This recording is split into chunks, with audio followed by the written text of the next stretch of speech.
All right, welcome to the Chapter 4 Learning Target number 4 video. Okay, the learning target here is I can simplify ratios and explain how they are equivalent. Okay, so go ahead and flip to page, I think it's page 4 actually. Page 4. Okay, here it is. This is where we'll be starting. Okay, and we already kind of talked about this. Simplifying ratios, we've talked about it on review sheets. We've talked about it I talked about it in Learning Target 1 and 2 video.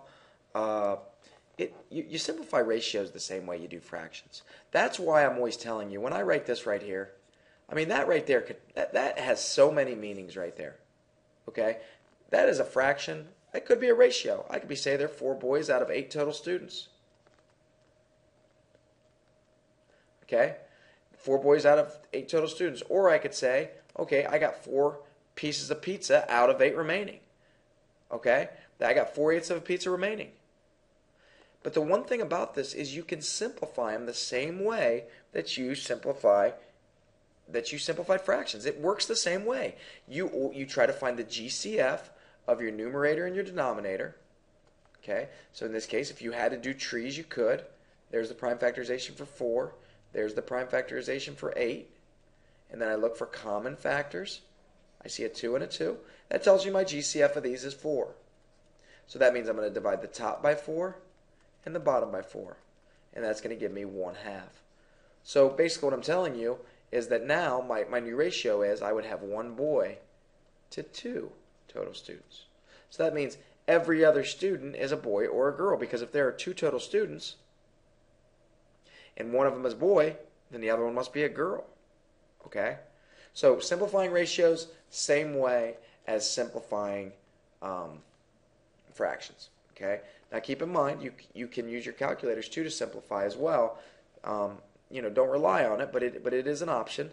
Okay. Remember how you do that. If I was going to type 4/8, you type it in just like it's a fraction. Even though it's a ratio, you type it in like it's a fraction. You type in 4, you hit that ABC key, and then 8, and then enter. And it's going to go like this. It's going to be your answer, which you just got to understand means, okay, that's a ratio of 1 to 2. Okay, so let's do this real quick here.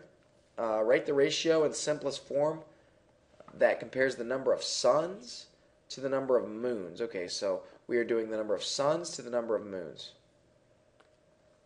So I'll go over here. I'm assuming that these are suns right here. All these. I'm assuming. I have no idea, and I have no idea what that is. Let's just call it a sun.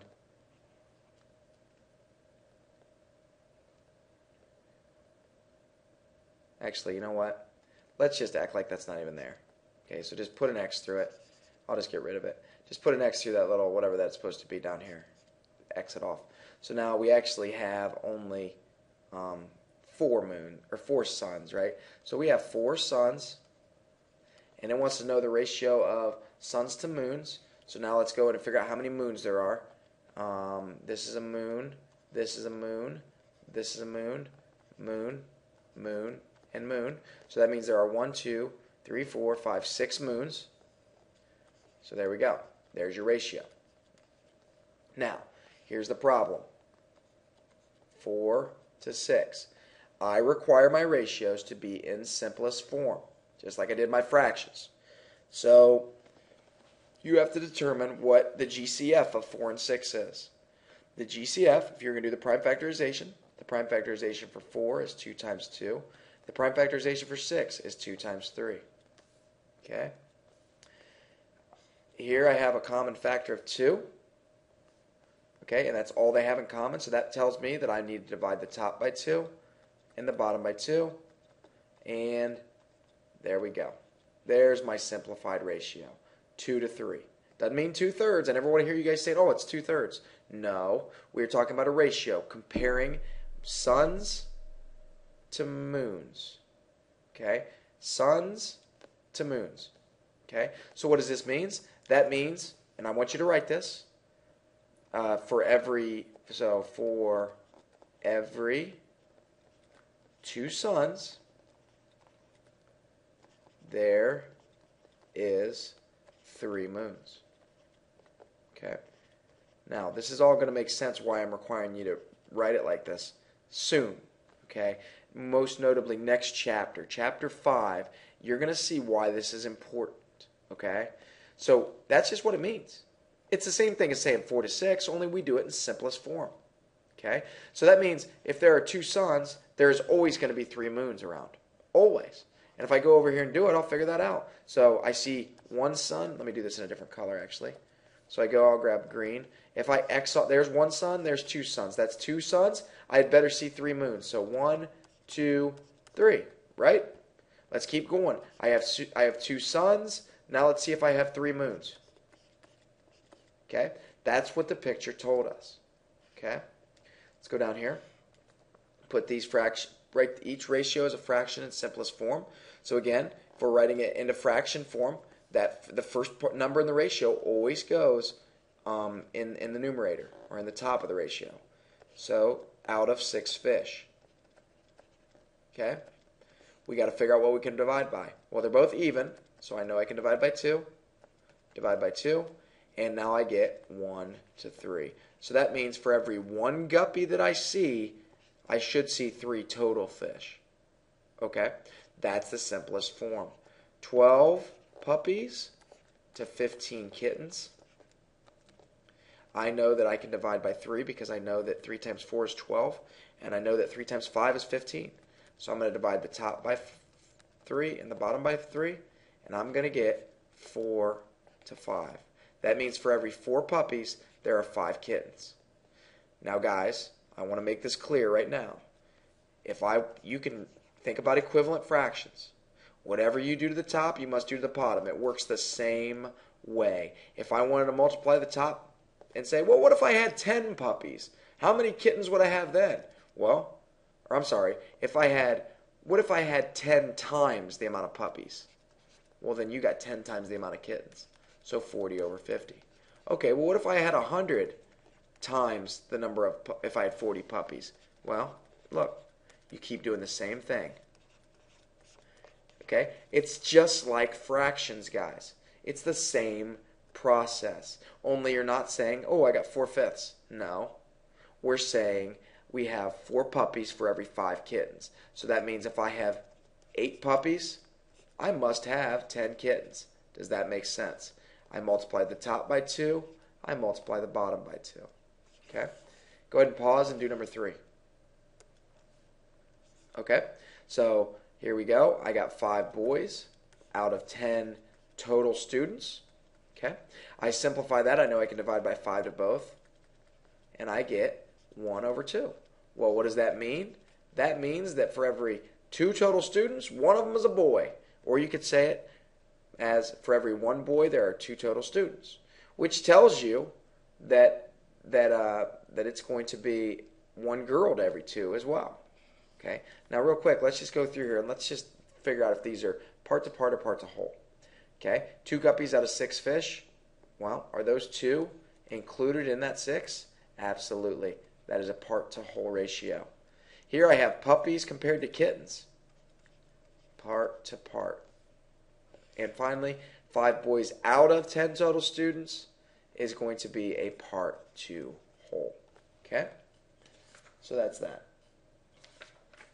Go ahead and go to the next page. Okay? Equivalent ratios. This is exactly what I just went over. It works the same as fractions. Okay? You can read this right here. You can find equivalent ratios by multiplying or dividing both terms of a ratio by the same number. So here you can see I took a ratio of 8 to 24, or 8 out of 24, or 8 per 24, or 8 for 24. And I think that's dividing by 4. And I do that to the bottom. It's the same ratio, guys. It's got the exact same value. 8 to 24 is the same thing as 2 to 6. 2 to 7, exact same thing as 4 to 14. Okay? You're in charge of making punch for an upcoming school dance. The punch recipe makes 5 cups of punch. So 5 cups of punch by mixing 3 cups of cranberry juice with 2, that's supposed to be a 2, it looks like a 3, 2 cups of apple juice. So you take your 3 cups of cranberry juice, you add it together with your 2 cups of apple, you got your 5 cups of punch. What is the ratio of cranberry to apple juice? Well, that would be 3 to 2. Okay? Or, obviously, 3 to 2. Or 3 over 2. Order matters. Do you think the taste will be taste a little bit more like cranberry juice or more like apple juice? Think about it for a second. It will taste more like cranberry. Because think about it. You have one more cup of cranberry than you do of apple. So it's going to have more cranberry juice in it. So it'll have more I'm going to say C juice in it. So obviously it's going to taste a little bit more like it. Okay? Alright, now this is really hard to see. You must increase the recipe to serve a large number of people. Fill in the boxes to find the ratio of cranberry juice to apple juice when the recipe is doubled and tripled. So what it's doing here, and I'll just erase this. I think your copy is a little bit better than mine. But what I'm going to do is I'm just going to get rid of this. And it wants to take that recipe. So it's a 3 to 2. That's what we set up there, right? I mean, we have that ratio right there. And it's just writing the ratio. And it wants to know if we double the recipe. So that means double our amount of cranberry and our apple. What happens to the entire ratio? Well, let's look. Okay, doubling means multiplying by 2. So we do that to the top and bottom. That's going to be 6 over 4. So now you're going to have 6 cups of cranberry juice and 4 cups of apple. Okay? Same thing. You're just making more of it. Instead of having 5 cups of total punch, you now have 10 cups of punch. Okay? So now we're going to triple it. Remember, tripling just means multiplying by 3. You do that to the top and the bottom. It's going to give me 9 to 6. No different ratio. Now we're just using 9 cups of cranberry juice. Now we're using 4 cups of apple. Okay? That's all that's saying. It's just about doing equivalent fractions, or equivalent ratios. Okay? Try, you don't even have to worry about this because we just did it up there, so don't even worry. Okay?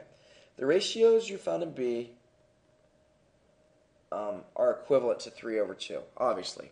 What they're saying there, I'm on this one right here, by the way. What I'm saying is this right here, all these are equivalent, guys. They all equal the exact same thing. And we could go on and on forever. You could make as many common ratios or equivalent ratios as you wanted. So it wants you to make 3 equivalent ratios of 3 to 2.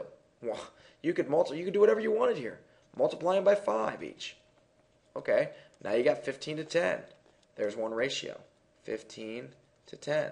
Okay, let's take 3 over 2. Let's multiply it by 100.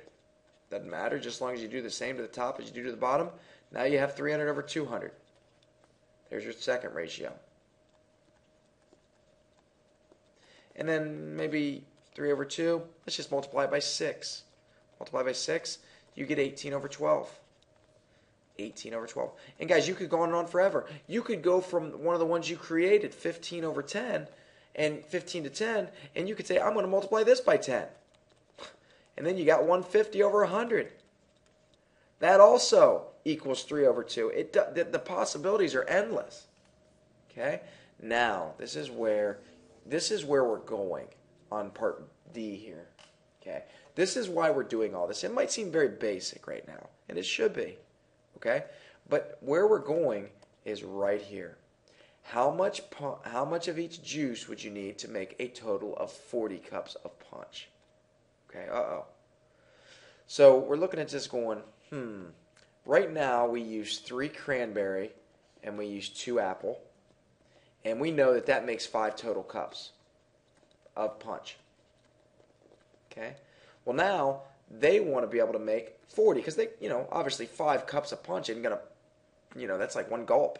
Okay, it's not very much drink. So if you're at a dance or, having a little get together or something, then you're going to want to make more than the 5. But you don't want to mess up your taste. You don't want to just start dumping cranberry juice in there and apple juice in there and then hope for the best. Okay? You want to make it taste the way it would when it was right there. And it has a specific taste because it calls for every 3 cups of cranberry juice, we are adding 2 apples. That's the ratio. And it has to work that way. Okay? So we want to basically turn this into this 5 of the total. That's how much we're making in our ratio.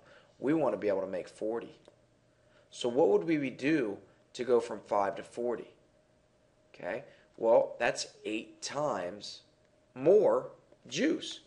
So if we're taking our total juice and we're multiplying it by 8 because 5 times 8 is 40, why wouldn't we just do that to our regular cranberry and our apple when we're dumping it in?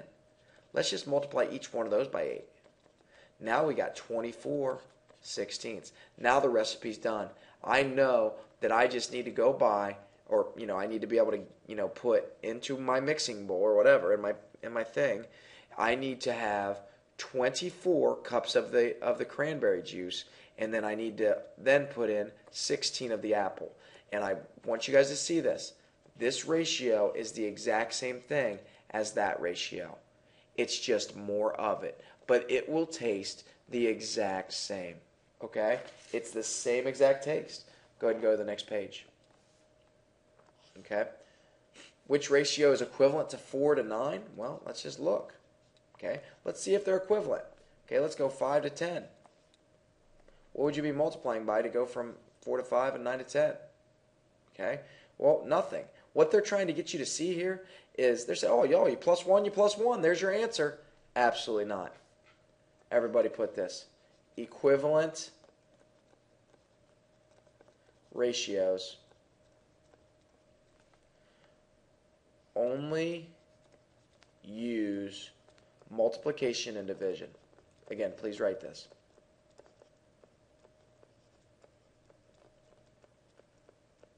Okay? That's the only way you can make equivalent ratios. If you think that, okay, I got 3 to 5 ratio, I'll just add 4 here, I'll add 4 here, bang. 7 to 9, if you think they're equal, type into your calculator, guys. If they're equal, type in 3 divided by 5. Okay? You're going to get 0.6. Okay? You take calculator out and then you do the other one, 7 divided by 9. 7 divided by 9, that gives you, look what it gives you, 0.7 repeating. Are those the same decimal? Absolutely not. Equivalent ratios can only use multiplication and division to become equivalent. Okay? So clearly A is out. Now let's check B. 4 to 9, 8 to 18. What would I do to go from 4 to 8? Well, I would multiply by 2. What would I do to go from 9 to 18? I would multiply by 2. By rule, right there, they are equivalent. Okay? Now, if you wanted to check them in your calculator, you could. I'll get that out here, show you. When I say check, I mean, remember, all fractions are division problems, so ratios written as fractions are also division problems. So let's do 4 divided by 9. You can see we get 0.4 repeating. Now, the only way that this can be true is if the 8 over 18 gives me the same answer. If it doesn't, if 8 divided by 18 isn't 0.4 repeating, I've done something wrong. 8 divided by 18, there you go, 0.4 repeating. Okay, same ratio, just more of it. Okay, the ratio of boys to girls in a class is 15 to 12. So what that means is, what that's telling me is I know there are 15 boys. Again, boys was listed first there. The number here was listed first, so I know they have to go together. Okay, 5 boys, and I know there are 12 girls. Which is an equivalent ratio? Well, let's just start checking them. Let's check A. 3 and 2. What would you have done to go from 15 to 3? I would divide by 5. What would you do to go from 12 to 2? Well, you divide by 6. Are you dividing by the same number? Absolutely not. Again, if you need to get out your calculator, you may. Do 15 divided by 12. That equals 1.25. So in order for these to be equivalent, when I do 3 divided by 2, it had better give me 1.25. And as you can see, it does not. So that means A is out. So now let's keep going. 15 to 12, I'm divided by, sorry. And 4 to 5 now. What would I do to go from here to here? Absolutely nothing. I can't figure out what I would divide by. So what I'm going to do is I'm going to get my calculator out. Now I already know that 15 over 12 equals 1.25, so there's no point in punching that back into my calculator. Let's do 4 divided by 5. Okay, I get 0.8. Now, hopefully some of you are like, well, Mr. Garrison, this is a proper fraction. Okay, that means this isn't even a whole. This has a whole right there. So these couldn't be equal from the beginning. Those aren't even close to the same. Let's check 5 to 2. 15 to 12. And 5 to 2. What would I do to go from 15 to 12? Well, I'd divide by 3. What would I do here? Divide by 6. Not the same number. Again, turn them into decimals if you want. 15 divided by 12 is 1.25. 5 divided by 2 is going to be 2.5. Clearly not the same. And the last and final one here is 5 to 4. Okay, 15 to 12 and 5 to 4. I would divide by 3 here. I would divide by 3 here. There you go. They are equivalent. Okay, get my calculator out. 5 divided by 4 is going to give me 1.25, which is the same thing that this would give me. Okay, so the answer would be D. All right, complete each pair of ratios. I mean, you can see these are supposed to be equal signs right here. You can just see, you just look at it and you say, well, what's happening to go from 6 to 24? Well, you're multiplying by 4. So what do you have to do to the top? Multiply by 4. Okay? What would I do to go from 1 to 8? Well, I'd multiply by 8. This is where it all comes back to what we've been doing on the review sheets, guys. 4 times 8 is 32. What would I do to go from 6 to 3? Well, I'm dividing by 2. So I must do that up here. Okay? And we'll skip this for now. Don't even worry about this. Okay? And let's see here. I think that's it. That is it. We won't even worry about doing this. We're kind of running a little longer than I wanted to, so just come in ready to roll. Okay? If you have any questions, you can send me a message. See ya.